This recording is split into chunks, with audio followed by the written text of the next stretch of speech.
পয়লা বৈশাখের অনেক শুভেচ্ছা। তো আমরা পয়লা বৈশাখ উপলক্ষে আজকে একটা মজার রেসিপি করব, সেটা হচ্ছে কাঁচা আমের আচার। এখানে আমি পানি ফুটতে দিয়েছি, তো আমি কাঁচা আমগুলো একটু সেদ্ধ করে নিব। আমি সবগুলো দিয়ে দিচ্ছি।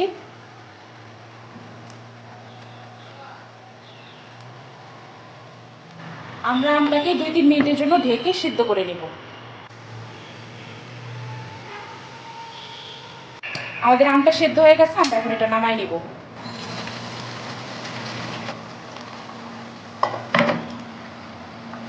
আমি এখন সরিষার তেল দিয়ে নিব। এখানে আমি যে পরিমাণ আম নিয়েছি ওই পরিমাণ আমি সরিষার তেল দিয়ে নিব। আমি এখানে আম নিয়েছি বড় বড় 3টা, তো আমি 1 কাপ পরিমাণে সরিষার তেল নিলাম।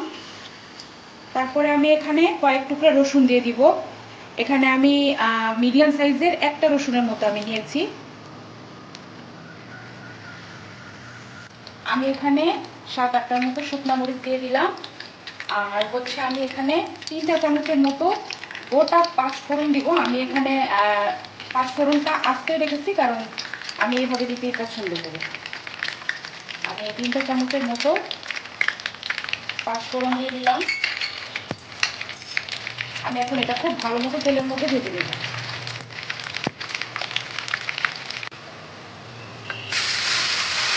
আমি আমটা দিয়ে দিলাম। এখন খুব ভালো মতো এটা ভেজে দেবো তেলের মধ্যে।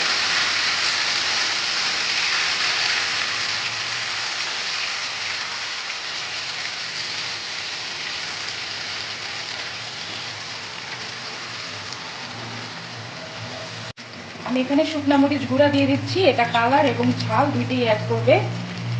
তা আমি এখানে 2 চা চামচের মতো লাল শুকনো মরিচের গুঁড়া দিয়ে দিলাম।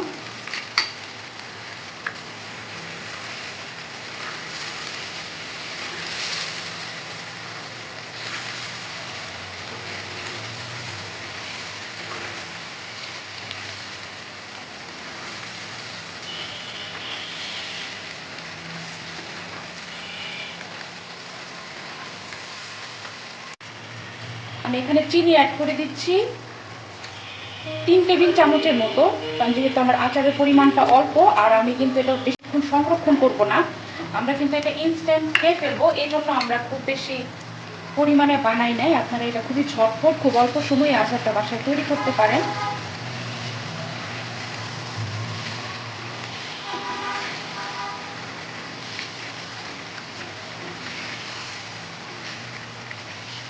আমি হাফ চা চামচের মতো লবণ দিয়ে দিলাম মিষ্টিটাকে ব্যালেন্স করার জন্য। আমি নামানোর আগে এখানে জাস্ট অল্প একটু 2 চা চামচের মতো সিরকা অ্যাড করছি। এতে আচারটা যদি আমরা রেখেও দিই তাহলে একটু ভালো থাকবে আর এক্সট্রা একটা টেস্ট যোগ করবে। আমাদের আচারটা প্রায় হয়ে গেছে, আমরা এটা নামাই নেব।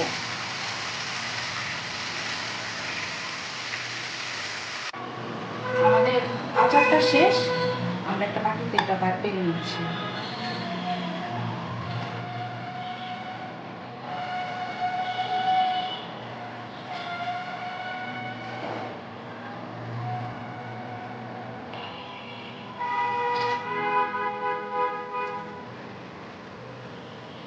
তৈরি হয়ে গেল আমাদের বৈশাখে ঝটপট আমের আচার, যেটা আপনারা খুব সহজে 10 মিনিট তৈরি করতে পারবেন।